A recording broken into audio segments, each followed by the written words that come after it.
The hospital corridor smelled like disinfectant and desperation. I stood there, coffee growing cold in my hand, staring at a man I swore I'd never see again. Derek Ashford, on his knees. Actually on his knees. "Adrian, please, I'm begging you." His voice cracked on every word, designer suit wrinkled, eyes red-rimmed. Looking nothing like the polished lawyer who'd once handed me an envelope and told me to disappear. "You threw me away when I was pregnant with your child," I said, my voice colder than I felt. "And now you want me to save yours?" "My daughter is dying," he sobbed. "You're the only match. Please." I looked down at this man who destroyed me 5 years ago, now broken at my feet, and felt absolutely nothing. "Get up," I said quietly. "You're making a scene." But to understand why I said that, why every word tasted like ash in my mouth, you need to know how we got here. Let me take you back to where this started. Asterisk, 5 years ago. It's winter, the night everything ended. We were in his apartment, the one with floor-to-ceiling windows overlooking the city. I'd just shown him the test. 2 pink lines that changed everything. "Derek, I'm pregnant." He'd gone completely still, champagne glass frozen halfway to his lips. We'd been celebrating his promotion. Junior partner at Morrison & Associates, the most prestigious firm in the city? "That's not possible," he said finally. "You're on suppressants. We stopped them 3 months ago. You said when the time was right, we could said a lot of things, Adrian." He set down the glass with deliberate care. "I didn't think you'd actually go through with it." The room felt smaller suddenly, colder. "Go through with it." "Derek, we planned this. You said," I said, "maybe someday." His lawyer, voice now, the one he used in court, detached, clinical. "Not now. Not when I'm up for partner." "Do you have any idea what the board would think?" "What the board would think?" I repeated, my hand moving instinctively to my stomach. "This is our baby. Our family." "No." He turned away, looking out at the city lights. "This is a complication I can't afford. The senior partners, they're traditional, conservative. They expect a certain image. An image that doesn't include an Omega?" The silence was answer enough. He pulled an envelope from his briefcase. "Always prepared. Always 3 steps ahead. There's 10,000 here, enough for a clinic, or if you're absolutely set on keeping it, first and last month's rent somewhere, quietly." My hands trembled as I took it. Not from fear, from rage so pure it burned. Quietly I repeated, like I'm some kind of problem to solve. "Adrian, be reasonable. Get out. You're being emotional. Think about this logically. Get out." He left, took his key from the bowl by the door, didn't look back, didn't even hesitate. I stood at that window for hours, watching snow fall over the city, watching my entire future dissolve into something unrecognizable. The envelope sat on the counter, thick with blood money. By morning, I'd made my choice. I left the money on his pristine marble counter with a note. "I don't need your guilt. I never needed you." I packed 2 bags, maxed out my credit card for a motel room, and walked away with $300 and a life growing inside me. The next 9 months were survival. I worked double shifts at a diner, threw up between orders, smiled through the exhaustion, slept in a studio apartment with broken heating, and learned to stretch ramen 5 different ways. I gave birth alone. Well, not completely alone. A nurse named Maria held my hand through contractions, told me I was strong, told me I could do this. I named him Eli Cross, just mine. No father's name on the birth certificate, no one else's claim. Those first years blurred together. Night. Shifts while Eli slept in a carrier behind the counter. Online classes during his naps. Student loans stacking up like bricks building a new life. I finished my accounting degree, got my CPA license, worked my way from bookkeeping to financial, analyst to senior auditor. By year 3, I had an apartment with heat. By year 4, a savings account. By year 5, Respect Eli started kindergarten. Asked why he didn't have a dad like the other kids. "Some families are different," I told him. "But that doesn't make them less." He accepted it the way kids do, with a shrug and a request for dinosaur nuggets. I thought I was done with Derek Ashford. Thought I'd buried that chapter deep enough it couldn't resurface, then yesterday happened. I was grabbing coffee in my building's lobby when I heard his voice. That same smooth tone now edged with something I'd never heard before, desperation. He turned, saw me, and the color drained from his face. Adrian. And that's how we ended up here. Hospital corridor, him on his knees. Me, holding cold coffee and 5 years of buried rage. Get up, I said again, and tell me what you want. Asterisk, Part 2. The rise 800 words. Derek stood slowly, brushing off his knees like he could brush off the humiliation. He looked older, tired. The golden boy shine had dulled considerably. Can we talk? Somewhere private? I should have said no. Should have walked away like he'd walked away from me. But something in his expression stopped me. Not the desperation. Something deeper. Fear. Conference room B, I said. 5 minutes. I texted my assistant that I'd be late to the board meeting, then followed Derek into the small glass room we use for client calls. He closed the door carefully, like it might shatter. You look good, he started. Successful. I heard you made senior auditor at Brennan and Chase. That's impressive. Cut it, Derek. You didn't hunt me down to discuss my career. He flinched. Actually flinched. You're right. I'm sorry. I'm just trying to find the words. Try faster. He pulled out his phone, hands shaking slightly, and showed me a photo. A little girl, maybe 4 years old, with dark curls and Derek's gray eyes. She was in a hospital bed, smiling despite the 4 in her arm. This is Maya, my daughter. Voice broke on the word. She has acute lymphoblastic leukemia, stage 3, something twisted in my chest. Not sympathy, yet, but recognition of a parent's fear. I'm sorry, I said, and meant it. But I don't understand what this has to do with me. She needs a bone marrow transplant. We've been on the registry for 8 months. No matches. We tested everyone. Family, friends, her mother's entire extended family. Nothing. Then, her oncologist suggested we expand the search to genetic relatives we might not know about. He looked up at me and I saw it then. The calculation behind the desperation. Adrian, did you keep the baby? The world tilted slightly. Excuse me, 5 years ago? The pregnancy? Did you? He couldn't finish the sentence? I stood up, chair scraping loud against the floor.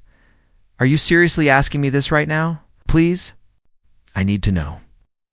If there's a child out there who shares Maya's genetics, who shares my genetics, they might be a match. It's her only chance. The audacity, the absolute audacity of this man. He gave me $10,000 to make it go away. I said, voice shaking. You called my baby a complication, a problem to solve quietly. And now you want to know if I kept him so you can use him to save yours? Him. Derek's eyes went wide. You have a son? Have a son who doesn't know you exist, who I've protected. From ever knowing that his father threw us away like trash? And you want me to what? Bring him here for testing? Put him through procedures so he can save the child you actually wanted? No. That's not fair. Fair? The word came out sharp enough to cut. You want to talk about fair? I gave birth alone. Derek worked 3 jobs while he was a baby. Studied for my CPA license while nursing him through ear infections. I built a life from nothing because you decided we weren't worth the inconvenience. Derek's face had gone pale. I didn't know. I thought you'd taken the money. I thought you thought I'd just disappear. Make your problem go away. Well, I did disappear, but not the way you wanted, Adrian. Please. He was crying now, actually crying. I know I don't deserve anything from you. I know I was a coward. I destroyed the best thing in my life because I was too afraid of what people would think. I've regretted it every single day. Good, but Maya, she's innocent in all this. She's 4 years old and she's dying, and I can't. His voice broke completely. I can't lose her. Please, just let me test your son. If he's not a match, I'll walk away. You'll never see me again. And if he is a match, then I'm begging you to consider it. The procedure. It's not dangerous for donors, especially young ones. They recover quickly. It would save her life. I looked at him, this man who'd once meant everything to me, now broken and begging. Part of me wanted to say no, wanted him to feel the same helplessness he'd left me in. Another part, the part that knew what it meant to love a child more than your own life, understood exactly what he was going through. I need to think about it, I finally said. How long? As long as I need. This isn't about you, Derek. This is about my son. About whether I'm willing to let him know that his father exists only because he needs something from him. Pulling out a business card? My personal cell? Please. Time isn't on our side. I took the card without looking at it. He left, and I sat alone in that conference room for 20 minutes, staring at the photo of his daughter. She had his eyes, too, just like Eli. Part 3. The Delamai picked up Eli from after-school care at 6, like always. He came running with a papier-mâché volcano and a gap-toothed smile. Mom, look what I made. Mrs. Chen says we can make it explode tomorrow with baking soda. That's amazing, buddy. I helped him into his car seat, the volcano carefully secured in the trunk. How was your day? Good. We learned about dinosaurs. Did you know T-Rex couldn't actually roar? They probably made sounds like birds or something. Isn't that weird? Super weird. I caught his eye in the rearview mirror as I drove. Hey, can I ask you something? Sure. What would you do if you could help someone who was really sick? Like, really, really sick, but helping them would be kind of scary. Eli scrunched up his nose, thinking hard. What kind of scary? Like going to the hospital scary. Getting some tests done. Maybe a small procedure. Would it hurt a little, but not for very long? He was quiet for a moment, then said, Is the person a kid? My throat tightened. Yeah, a little girl about your age, then I'd do it. Kids should. Help other kids, right? That's what superheroes do, of course. Of course he'd say that. Because I'd raised him to be kind, to think of others, to be everything Derek wasn't. That night, after Eli was asleep, I sat at my kitchen table with Derek's card and my phone. I called my best friend Rachel, the only person who knew the whole story. He wants what? She practically shouted through the phone. A bone marrow test, to see if Eli's a match for his daughter.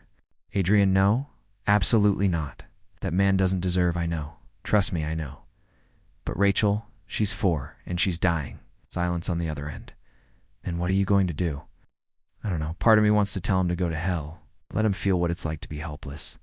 But then I think about Eli. About what if it was him lying in that hospital bed? Wouldn't I do anything? Ask anyone? Yes. But you wouldn't abandon someone's kid first and then come crawling back when you needed them. I know. That's why this is impossible. Rachel sighed. What does Eli know? Nothing. He thinks his dad just isn't around. I've never told him he was rejected before he was even born. If you do this, if Eli gets tested and he's a match, Derek will be in his life. You can't put that back in the box. That was the part that kept me up at night. Not the procedure. Not even the possibility of Eli being hurt. But the fact that helping Maya meant opening a door I'd worked 5 years to keep closed. The next morning, I called Derek.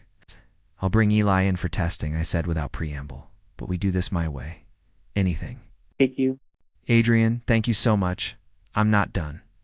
First, Eli doesn't know who you are. As far as he's concerned, you're just the father of a sick little girl. Second, if he's a match, I make all decisions about the procedure. But you don't get a vote.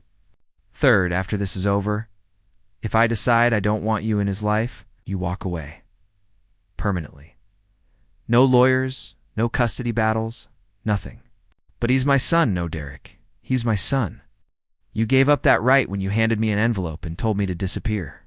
These are the terms. Take them or leave them. A long pause. I'll take them. When can you come in? Tomorrow? 3 o'clock? Text me the hospital and doctor's name. I hung up before he could say anything else. That afternoon, I sat Eli down in the living room with hot chocolate and tried to find the right words. Buddy, remember what we talked about yesterday? About helping someone who's sick?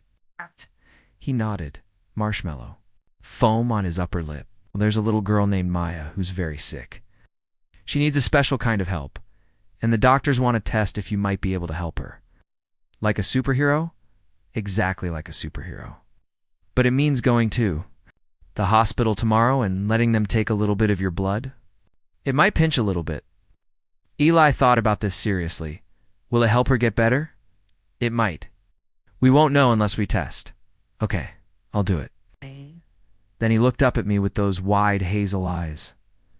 Mom, why are you crying? Because I'm really proud of you, I said, pulling him into a hug.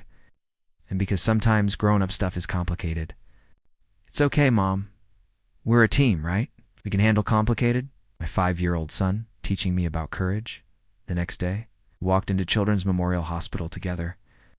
And I saw Derek waiting by the elevator. He saw Eli and froze completely. Because Eli had his eyes, his nose, his smile.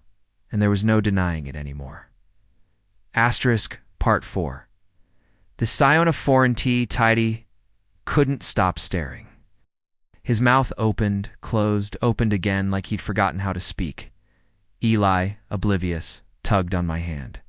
Mom, is that the sick girl's dad? Yes. Baby, this is Mr. Ashford. Derek dropped to one knee, putting himself at Eli's eye level. His hands were shaking. Hi there. You must be Eli. Yep. I'm here to be a superhero. Eli puffed out his chest proudly. I'm going to help Maya get better. That's very brave of you. Derek's voice cracked. He looked up at me, eyes shining. Adrian, let's get to the appointment. I cut him off sharply. We're all ready. Late. The testing took 45 minutes. Eli was incredibly brave, only squeezing my hand tight when they drew blood. Derek stood by the door the entire time, watching his son with an expression I couldn't quite read. Grief, maybe? Or regret so deep it had become physical. Afterward, the doctor said they'd have preliminary results in a few days, full genetic. Matching within a week? I want to show him to Maya, Derek said as we walked out. Just for a minute. Please. I should have said no. Should have grabbed Eli and left. But something in Derek's voice made me pause. Eli, would you like to meet Maya? She's just down the hall. Can I? That'd be so cool. Derek led us to a private room at the end of the pediatric wing. Inside, a little girl sat propped up on pillows, bald from chemotherapy, but smiling as she colored in a princess coloring book. Daddy? She dropped her crayons when she saw Derek. You're back. Hey, princess, I brought some visitors. Derek lifted her gently, careful of her 4 lines. This is Eli. He's the brave boy I told you about. Hi. Eli waved shyly. I like your coloring book. Princesses are cool. Maya giggled. Right. Boys don't usually think that. Well, I do. My favorite is Elsa. Because she has ice powers. They started chatting about Frozen. I watched my son befriend his half-sister without having any idea that's what she was. Derek stood beside me, tears running silently down his face. He's perfect, he whispered. Adrian, I'm so sorry. I'm so incredibly sorry for everything. Sorry doesn't change anything, I know. But I need you to understand. I think about you every day, about what I threw away. I married Melissa 2 years ago, had Maya a year later, and the whole time I was just trying to replace what I'd lost. But you can't replace people. You can't replace love. Don't. I stepped away from him. Don't you dare try to make this about us. This is about your daughter. That's all. Is it? He turned to face me fully. Because I think it's about all of us now. That's my son in there. Our son. And I know I have no right to ask, but Adrian, please, let me know him. Let me be part of his life. Right. You made your choice 5 years ago. I was an idiot. A coward. I chose a career over my family, and I've paid for it every single day since. No, Derek, I paid for it. I paid for it in sleepless nights and empty bank accounts and explaining to a 3-year-old why everyone else had a daddy at the Father's Day picnic. You paid nothing. Then let me pay now. Let me make it right. Before I could respond, a woman appeared in the doorway. Tall, blonde, expensive clothes, and an expression that could freeze fire. Derek, who are these people? Derek went. Pale, Melissa? I didn't expect you back until clearly. She looked at me, then at Eli, then back at Derek. Who is this? The silence stretched too long. "I'm Adrian Cross," I said, extending my hand professionally. "My son Eli is being tested as a potential bone marrow donor for Maya." Melissa didn't take my hand. "A donor? Where did you find a donor?" Opened his mouth, but I spoke first. "Through the registry. Sometimes matches come from unexpected places." I saw the moment she figured it out. Her eyes went from Eli to Derek to me, and understanding dawned with horror. "Oh my God. Derek, is this Melissa? Not here? Is this the Omega?" Her voice went shrill, "The one from before we met, and that's his son." Eli and Maya stopped coloring, sensing the tension. "Mommy." Maya's voice was small. "Why are you yelling? We're leaving." Melissa scooped up Maya, despite her protests. "Derek, we'll discuss this at home." She stormed out, leaving Derek standing there looking devastated. Eli tugged my hand. "Mom, what just happened? Did I do something wrong?" "No, baby. You didn't do anything wrong." I shot Derek a look. "Some people just can't handle complicated." Part 5. The RESOACON. The results came back 3 days later. Eli was a perfect match. 6 out of 6 markers. The doctor called it miraculous, called it the universe's cruel sense of humor. Derek called me immediately. "Adrian, thank you." "God, when can we schedule the procedure?" "I need to talk to Eli first." "Really talk to him, of course. Whatever you need." I hung up and spent that evening rehearsing a conversation I never wanted to have. How do you tell your 5-year-old that his father, the man who doesn't exist in his life, is suddenly very real and very present? That night, after dinner, I sat Eli down with his favorite stuffed dinosaur. "Buddy, we need to talk about something important. Is Maya okay?" The tests came back. "You're a match. You can help her." His face lit up. "Really? I'm really a superhero?" Yes. "You really are. But there's something else you need to know." I took a deep breath. "Mr. Ashford, Maya's dad, he's someone from my past. From before you were born? Like an old friend? Something like that?" "And Eli, this is going to sound confusing, but he's also your father." Eli blinked. "My dad, but I don't have a dad." "You do. He just hasn't been in our lives. It's complicated, but when you help Maya, when you donate bone marrow to her, you'll be helping your half-sister." I watched him process. His little face scrunching up in concentration. "So Maya is my sister? Like a real sister?" "Half-sister. Yes." "Cool."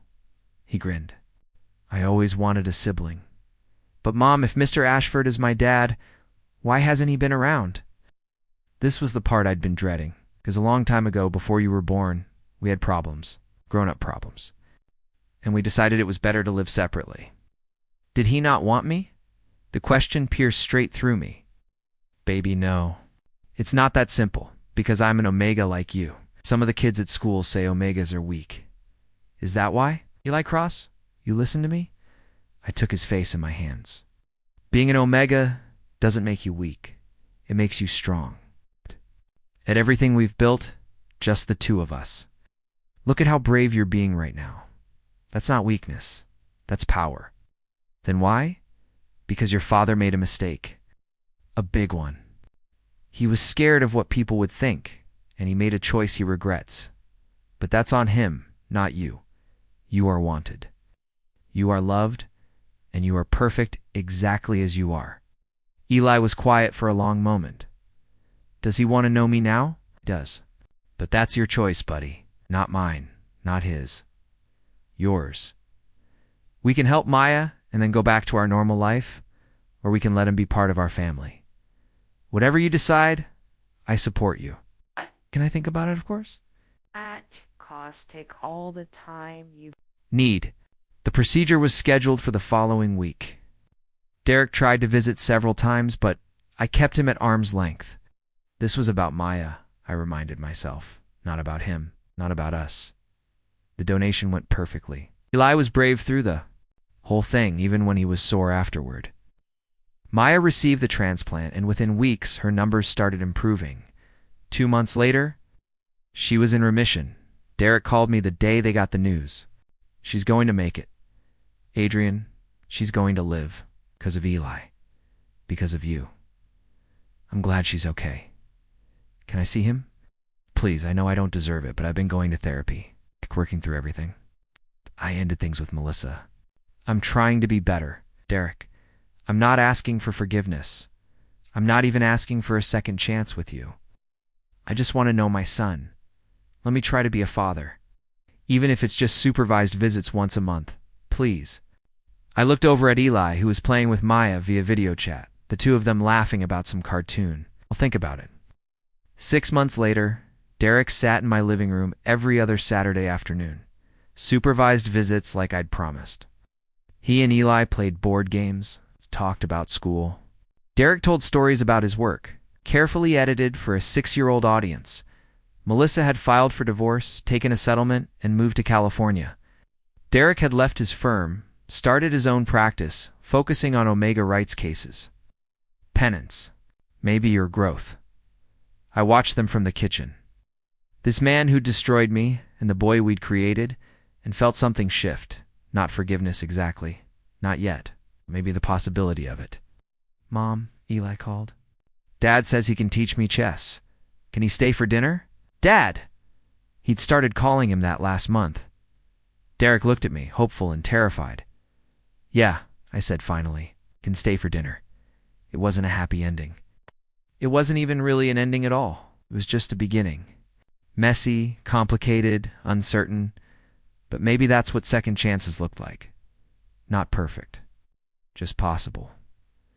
Outside, the city moved on, indifferent to our small human drama. Inside, in this little apartment that had seen so much struggle and survival, 3 people sat down to dinner. A family, not the one I'd planned. Not the one I'd dreamed of, but a family nonetheless.